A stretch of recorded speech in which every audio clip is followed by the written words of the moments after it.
Hey guys, and welcome to my first YouTube video doing a video guide for Diablo 2 Median XL mod. I will apologize at first if the pronouncing of some words aren't that good because English is not my native language, and I hope you guys will understand me good because I'm doing this video recording with just a headset and microphone connected to it. So yeah, let's get started. This is Disco Inferno Barbarian. It's a pretty cool build. Like, you can see, it is very visual and eye candy, you can say. Like, the screen is flashy and the attack animation is pretty cool. Like, if you guys have problems with kind of a lot of visuals in this game, then this build would not be that great actually. Like, you need to care then. But otherwise, yeah, it's doing very high single target damage, very high single target.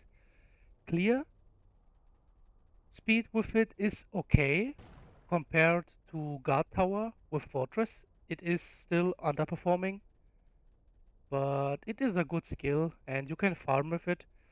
You need basically what you need for it is, since it's a weapon damage, like it's an attack which is using a weapon damage, so you need basically kind kind of mana leech to sustain with your mana when fighting monsters.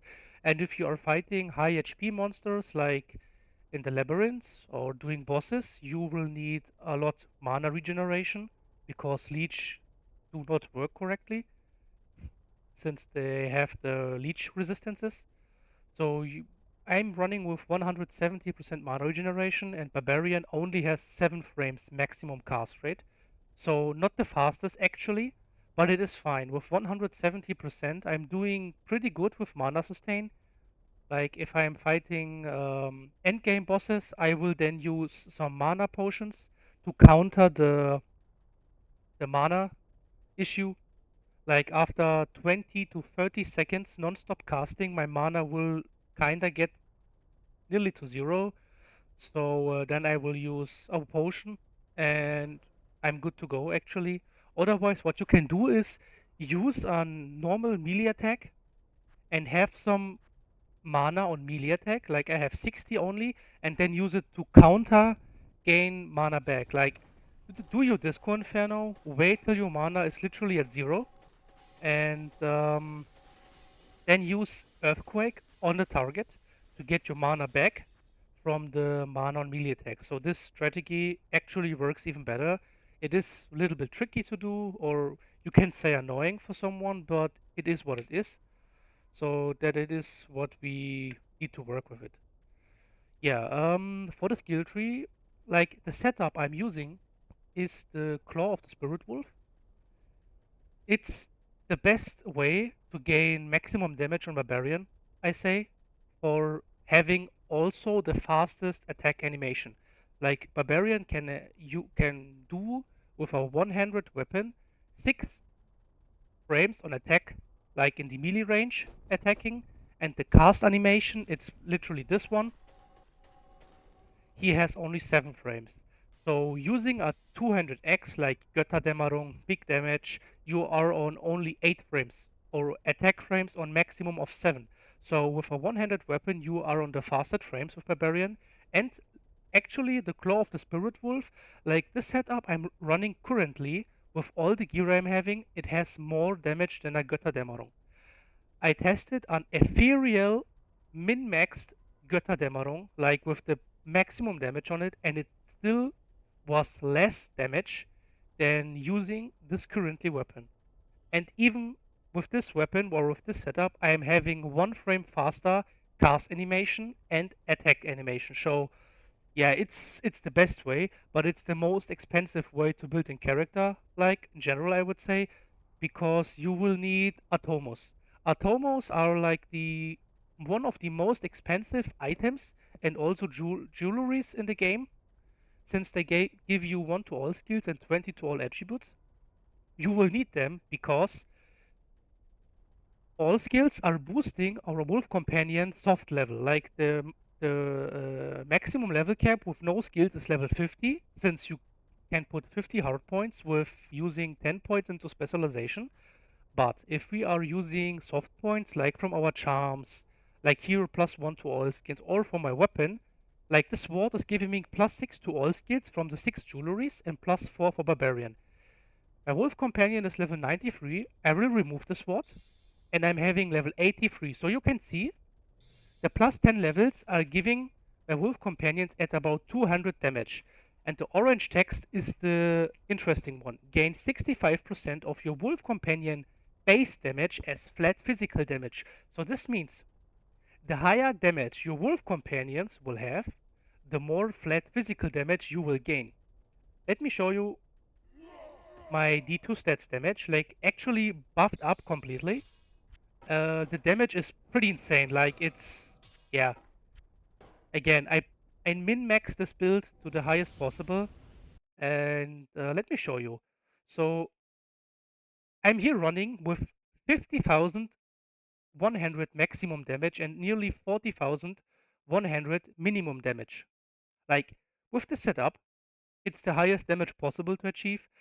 I could even squeeze, I think, 51,000 plus and like 41,000 minimum plus, because if I could use an angelic body armor, which would give me way more damage than Tyrell's might, but the problem is I will then lose maximum resistances, maximum cap physical resist, cannot be frozen. So Tyrell's might in this build setup is the best scenario to have, like, the best possible way to just go all damage on every other gear pierce.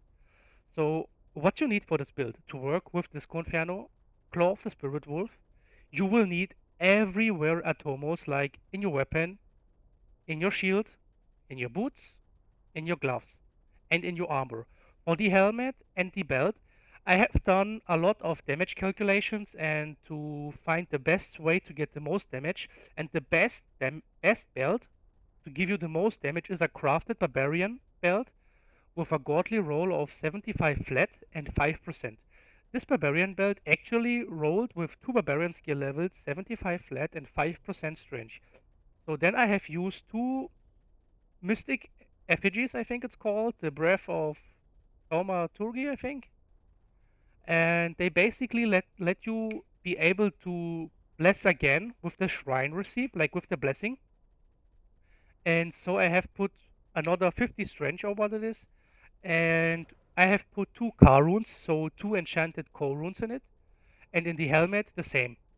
So basically the helmet rolled with 25% flat strength or 30% strength, and then I have put four car runes and I have blessed it 2 or 3 times with the effigy tactic I mentioned before, and I have used an special orb, the Solitude. It gives your weapon damage based on your current mana. We basically are all at the time at 100% mana, so you get the benefit. And the Fire Dance is from a previous season, 2 seasons ago. Oh no, sorry, last season there were these scrolls, the special scrolls. And a big disclaimer here: this guide only functions, or this build version of my current state only works because this barbarian is a non-ladder. Everything you will collect in a season will then be transferred after the season ends into non-ladder, and it will stay there if you are logging the character every 3 months. If you forget to log in with your character and join a game, he will get deleted. That's of course the problem.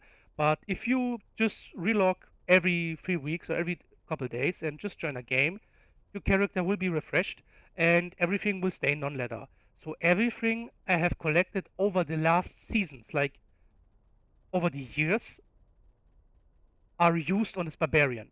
That's the big disclaimer here. Like, I have done a showcase, sorry, on the Median XL forum, where I also said that this barbarian build I'm using is only possible due to the fact that I have been working on this for years. Like, about 3 to 4 years, I have been collecting stuff, items into non-leather to make this the best possible way and the best damage barbarian there has ever been. Like, my personal, Just my personal goal there.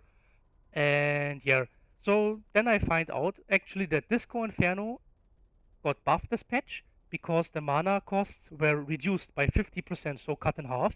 And then I have recognized, okay, I can work with it and use it basically with my Claw of the Spirit Wolf setup. So to show it up, the most important thing to make this work, you can also make this work in the current ladder, guys. So don't get me wrong. This is just a beefed up barbarian on steroids, you can say. Like the power creep you will get in the current season will be, I think, about 20-30% less damage, or maybe 40%, because I am using even old relics like Dragon's Blessing.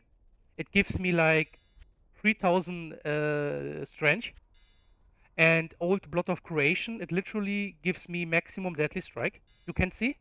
So in the current season with Barbarian, using Claw of the Spirit Wolf, you will deal less damage, but still very good damage to do any endgame content. Like you can do labyrinths, you can do farming, it doesn't matter. But again, Disco Inferno is not the best farming skill. It's a better skill for stationary targets. Like if you're fighting moving single targets, or sorry, targets that are moving, Disco Inferno won't do that good damage because they are moving, and it will need to stack up. The main damage are coming from these little discos that are spreading, and these are doing the main damage. And if the target is moving like that, the little bubbles cannot deal the real damage. So it kinda stacks up, then it goes back, it goes literally zero, then the damage goes again higher. It depends with some luck that the target needs to be in a place like stand still, and then you can easy auto target it and it will die in like what, seconds. So yeah, again, the best way to make it work in the current season, get your Claw of the Spirit Wolf, guys.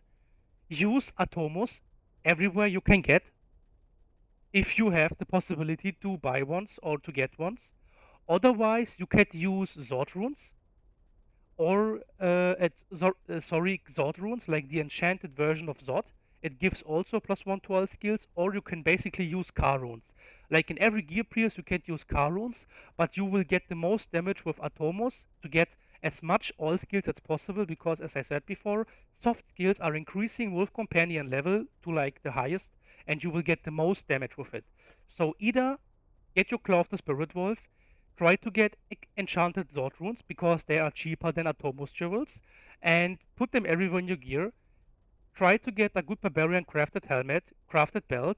Use Golden Fleece because it gives you the most damage currently for Barbarian shields. Angelic boots and gloves are, I would say, still the best option. These two pairs are from last seasons because back then you were still able to shrine bless them. So now, guys, you cannot shrine bless them anymore. Keep that in mind, please. But still, they can roll with plus to all skills. Like gloves can roll with +3 or 4, and boots can roll with +2 or 3. So you can actually still get the most damage from Angelic. So I would go Golden Fleece, crafted helmet, crafted belt, Angelic boots +2, gloves +3 or 4, and decent rings. Rip stars, best case, with good corruptions, and a crafted amulet. Like I'm using this one, +4 to all skills, again, boosting our damage, and it has weapon physical damage on top.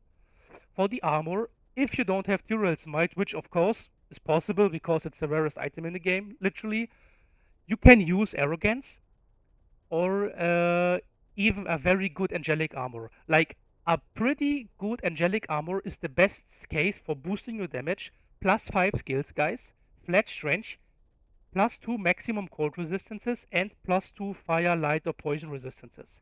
Because angelic body armors can roll with 2 times maximum resistance roll on them, as far as I know. So you can even get to like 96% cold resistances for T10 if you want to do labyrinths endgame. So yeah, that's it, guys.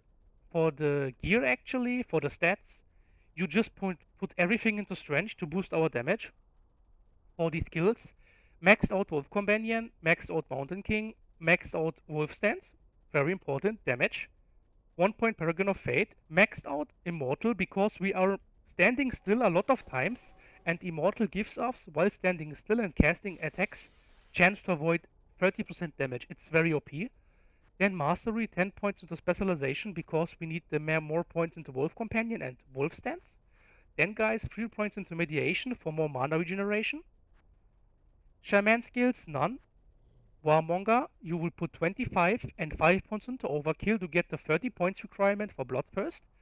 Then you will put 5 points into aptitude to get another 175% weapon physical damage for wolf stance guys, and use mighty vigor for 58% lifesteal because again, more lifesteal means we can heal way better against monsters. Otherwise guys, if you have problems with physical resistances, you can then put 5 points aptitude and 5 points into unyielding because you will get 20% physical resist after taking weapon damage, and you will take basically all the time weapon damage. Like from every monster in the game, they will do damage to you mostly, and you will get the 20% physical resist. You can also use Fortress and 5 point Citadel, so it will give you basically 10% block chance.